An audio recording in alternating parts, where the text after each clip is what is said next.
As we get older, we become more prone to illness and injuries, and the loss of mobility can make it difficult to manage our affairs. We are all living longer, but some of those later years are often in poor health, with the ever-present threat of the loss of capacity to consider.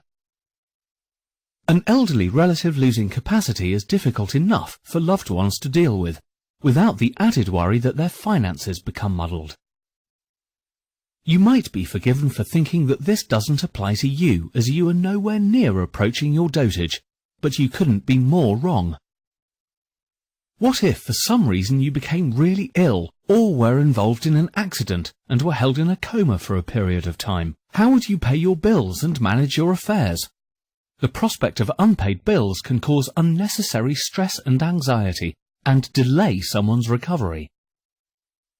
You might be thinking, well, that's okay, I have a joint bank account, so I'd be able to carry on as normal. Wrong. The banks deal with joint accounts very differently.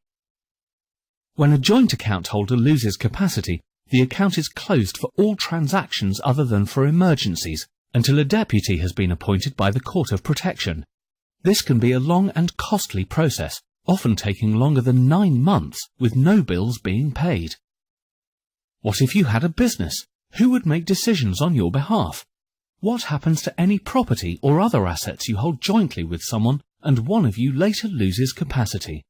What if you are in your retirement and have taken out an equity release on your property and wish to make a further drawdown of cash after your partner or spouse has lost the capability to sign? Perhaps you wanted the cash to pay for their care. Many of these schemes will not now allow you to make the drawdown if one of you is no longer able to sign. By setting up a lasting power of attorney, you can authorize someone you trust to administer your financial responsibilities on your behalf. This could include selling property, managing your investments, paying bills, even running your business.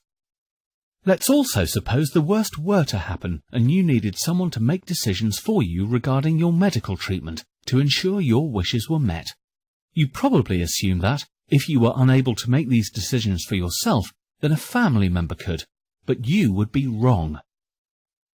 Without setting up a lasting power of attorney to cover your health needs, loved ones will not be able to make decisions about which healthcare you receive, or even which home you live in.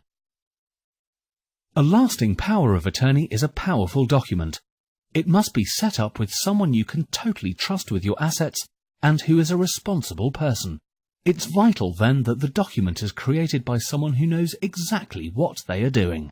By establishing a property and finance and a health and welfare power of attorney in advance means that you choose who makes those vital decisions for you, rather than some faceless authority.